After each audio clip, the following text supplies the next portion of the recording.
Maharashtra MPSC नतायज सामने आने के बाद 10वां रैंक हासिल करने वाली महाराष्ट्र के नांदेड़ की सैयदा आसमा बिन सैयद ज़हीर की कामयाबी हासिल करने पर नांदेड़ शहर के तमाम सियासी, समाजी और मीडिया की जानिब से गुलपोशी की गई।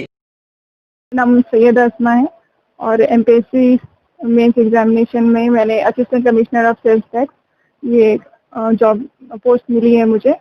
और जो रैंक है वो 10th रैंक है टोटल ओवरऑल लिस्ट में।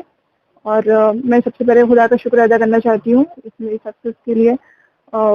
उसका बहुत बहुत मदद रही खुदा की, और साथ में मेरे वालिदैन थे उनका बहुत बहुत ज़्यादा सपोर्ट था। और मेरे पापा ने बहुत सपोर्ट किया, मोरल सपोर्ट हो, फाइनेंशियल हो। और मेरी मम्मी भी मुझे बहुत इंकरेज करती थी। सेल्फ स्टडी की करके मैंने यहाँ तक पहुँची हूँ। और इसके लिए मैं सारे सबको एक मैसेज भी देना चाहती हूँ कि अगर आपको एमपीएससी सिविल सर्विसेज में आना है तो आप सेल्फ स्टडी करके भी आगे बढ़ सकते हैं। इसके लिए आपको कोई कोचिंग अगर आप ज्वाइन करने की कोई ज़रूरत नहीं है। और साथ में मैं जो वालिदैन हैं उनको ये मैसेज देना चाहती हूँ कि वो अपने जो लड़कियां हैं उन्हें इंकरेज कीजिए ताकि वो आगे बढ़ें। अपने इर्द गिर्द अगर आपको टैलेंट लग रहा है तो आप उन्हें इंस्पायर कीजिए। और बहुत ज़रूरी है हमारे माशरे के लिए, हमारी जो सोसाइटी है उसे आगे बढ़ने के लिए कि वो सपोर्ट करते रहें। लड़कियों की तालीम को ज़्यादा आप फोकस कीजिए और लड़कों के साथ साथ।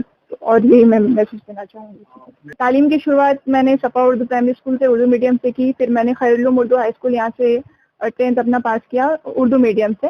उसके बाद मैंने यशवंत कॉलेज यहाँ से आर्ट्स स्ट्रीम से इंग्लिश मीडियम से 12th किया। फिर ग्रेजुएशन बीए किया, फिर एमए इकोनॉमिक्स अभी मैं कर रही थी। और उसी के साथ साथ मैंने फिर अपनी तैयारी जो थी सिविल सर्विसेज की वो स्टार्ट की। एमपीएससी एग्जाम को बच्चे जो आजकल बहुत ज्यादा टफ समझते हैं, स्टडी करने में डरते हैं, तो आपका तरीकेकार क्या रहा, किस तरीके से आपने इसकी तैयारी? सबसे ज़्यादा मुझे ज़रूरी लगता है सिविल सर्विसेज के लिए आपका एक एम होना बहुत ज़रूरी है, क्योंकि यहाँ पर पेशेंस बहुत ज़्यादा लगता है।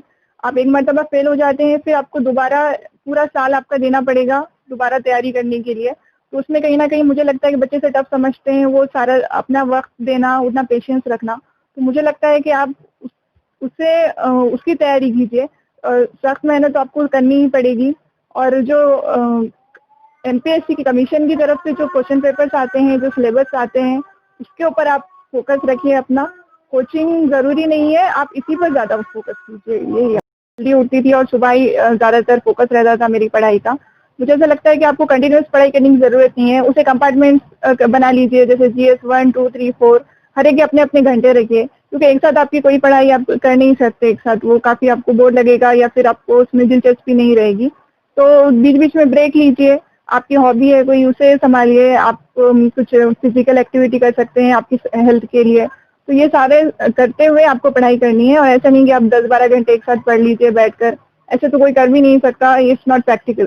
तो उसी तरह से आप पढ़ाई कीजिए और हर हफ्ते जो आप क्वेश्चन पेपर सॉल्व कीजिए, सिलेबस को आप देखते रहिए ताकि आपको आप राह से भटके नहीं, आप सीधे रास्ते पर चलते रहे। आपको किन-किन दुश्वारियों का पेश आया? जिस तरह के लोग सोचते हैं कि आज के दौर में बेटी को पढ़ाना बहुत मुश्किल है, लेकिन आपके साथ क्या परेशानियां पेश आई? मुझे लगता है कि ये जो दुश्वारियों का आप जिक्र कर रहे हैं वो मोरल ज़्यादातर है। आप प्रैक्टिकल से ज़्यादा लोग अपने जहन को तैयार नहीं करते। उनके जहन में ये बात बैठी हुई है कि लड़कियों को पढ़ाने से कोई फ़ायदा नहीं है, या फिर उन्हें ऐसा लगता है कि ये इसका कोई आपको प्रॉफिट नहीं मिलेगा बाद में। तो मुझे लगता है ये मोरल अगर आप चेंज कर लेना तो फिर कोई दुश्वारी नहीं आएगी। मेरे पेरेंट्स का शुरुआत से मुझे उन्होंने सपोर्ट किया, तो मुझे ऐसा नहीं लगा कि मैं लड़की हूँ इसलिए मैं पढ़ नहीं सकती। और कभी भी कोई भी अगर आपको मटेरियल चाहिए तो आजकल तो ऑनलाइन अवेलेबल है, अगर आपको बाहर जाने की ज़रूरत नहीं है, आप घर बैठकर आराम से आप कोई भी पढ़ाई ये कर सकते हैं। तो हर इंसान किसी न किसी चीज़ से इंस्पायर होता है, तो आप किस चीज़ से इंस्पायर हुए? आपको लगे कि ये चीज़ अगर मैं सिविल सर्विसेज की बात करूँ तो जो शुरुआत से मुसाबकती इम्तिहानात में मैं पार्टिसिपेट करती थी, प्रोग्राम्स अटेंड करती थी, तो वहाँ पर जो ऑफिसर्स आते थे उनकी जो स्पीचेस देकर मैं बहुत ज़्यादा इंकरेज हुई। स्पेशली डॉक्टर श्रीकर परदेशी जो कलेक्टर रह चुके हैं उनसे। और साथ ही मेरे पापा काफ़ी मुझे इंस्पायर करते थे क्योंकि वो पुलिस महकमे में थे, तो ऑफिसर्स जो हुआ करते थे ACP उनके साथ, तो वो जो मैं बचपन से देखते आ रही थी तो मुझे उसमें काफ़ी इंस्पायर किया। आपकी कोई रोल मॉडल?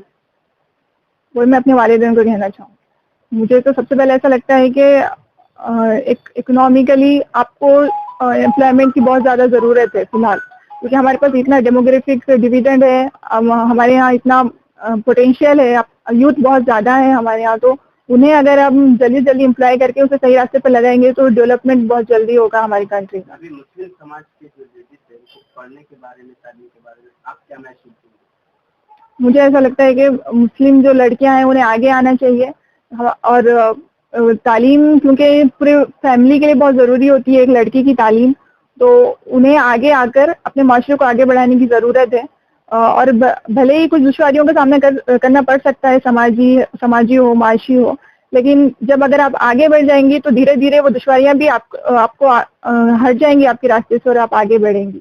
और आपकी पहली सीढ़ी कामयाबी जी, आगे क्या क्या प्लानिंग है, मतलब क्या क्या सपने हैं? ये तो एक रास्ता खुला है मुझे अपनी कौम की, अपने मुल्क की मदद करने के लिए। तो अभी तो रास्ता शुरू हुआ है, तो मैं ज़्यादा कोशिश करूंगी कि उनकी डेवलपमेंट हो, उनकी तरक्की हो।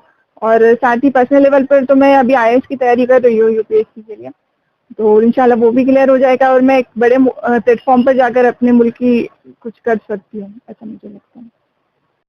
परेशानी तो क्या, सोशल परेशानी है और नज़दीक के रिश्तेदारों से कुछ परेशानी हुई, लेकिन हम कॉन्फिडेंट थे कि बच्चों लड़कियों को जो है सो पढ़ाएंगे और उनको सेल्फ कॉन्फिडेंस, सेल्फ स्टैंड, उनके पैरों पे खड़े होने की कोशिश करेंगे और उसके लिए एक ही जरिया है कि उन्हें अच्छी से अच्छी तालीम दें।